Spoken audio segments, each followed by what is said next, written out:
Hi there! I came back from my trip to Japan with all these tiny art supplies. Some of them I'd never seen before, and finding them was part of the fun too. So let me show you everything. The first surprise was actually this little shop, Empty Lab in Tokyo. It's an entire shop dedicated to washing masking tape. I had no idea a place like this existed. The walls were covered with tapes in every color and pattern, almost like an art gallery. As a huge fan of empty tape, it was so hard not to put everything in my basket. They even had limited edition tapes that you could only get from this gashapon machine.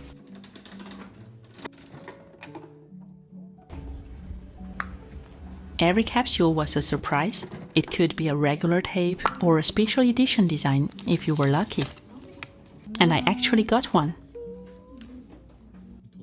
After trying very hard not to buy the whole shop, this is what I ended up taking home. I really like that it comes in many different widths and formats. It's especially useful in watercolor painting, like creating clean white borders like these. I also like to use it to decorate the covers of my handmade sketchbooks. You can always find another creative way to use it. Sekaido was the complete opposite of Empty Lab. This 5-floor stationery store was huge, busy, and packed with every kind of art supply you could imagine.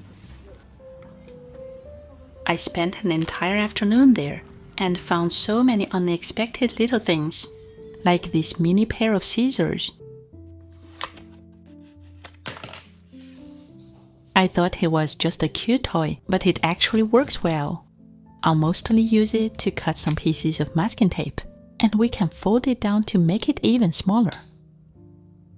Then I found these 2 tiny water containers for painting. This mini measuring cup is just too cute, I couldn't leave it behind. And this silicone cup folds completely flat, very practical for painting on the go. One of my favorite finds was this watercolor painting sheet. I chose the koi fish design, and it comes with 3 watercolor dots ready to use, plus an example of the finished painting.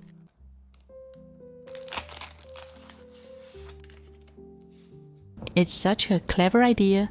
It's designed to let you test the colors before buying the full tubes. The paint card instantly becomes a little palette.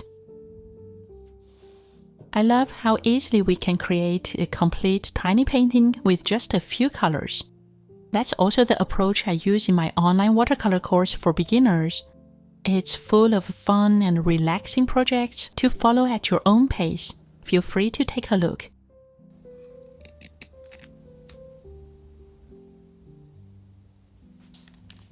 In Japan, there are products that are impossible to figure out just by looking at them. Like this eraser. It twists up almost like a lipstick, and it's strangely satisfying to use. And these 2 tiny cuties? Can you believe they're erasers too? They're almost too cute to use. And this might be one of my most exciting purchases. I know it just looks like a simple zip pouch, nothing special. But its miniature size and the clip on top make it perfect for a tiny painting kit on the go. It's actually my first time trying to fit everything inside. I'm always looking for the ideal nano art kit, and this might be the best one I've found so far.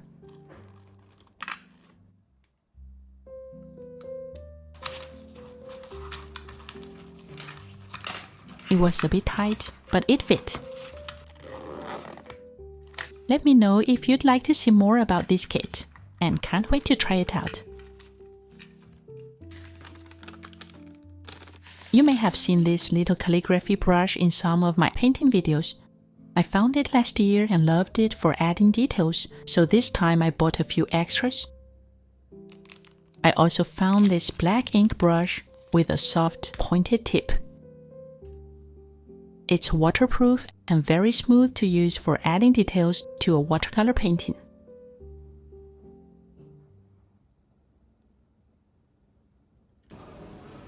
This antique bookstore wasn't part of my plan. It was filled with old books and artwork, and I ended up finding a little treasure there, something quite different from the art supplies. It's these two miniature art books, both filled with sketches by Hiroshige, one of my favorite Japanese ukiyo-e artists. The red book is mostly landscapes, painted in a very minimal style. Some of the drawings feel quite rare, and the mini format makes them even more adorable. I especially love this Mount Fuji piece, with beautiful Japanese color palettes.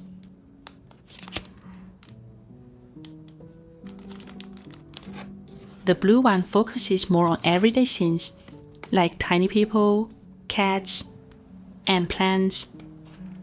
They're all so inspiring, and I just want to try painting every single one. I also picked up some lovely fabric and elastic bands for making handmade sketchbooks. You may recognize this one. I made it for this Japan trip, and I think a personalized sketchbook makes the whole painting process even more fun. So, what are your favorite picks? Mine are definitely the masking tapes, the miniature art books, and this new tiny painting kit. Let me know yours in the comments. And if you want to paint more with me, check out my online watercolor course for beginners and enjoy the current offer for a limited time. I'm Nan, a miniature watercolor addict. See you next time.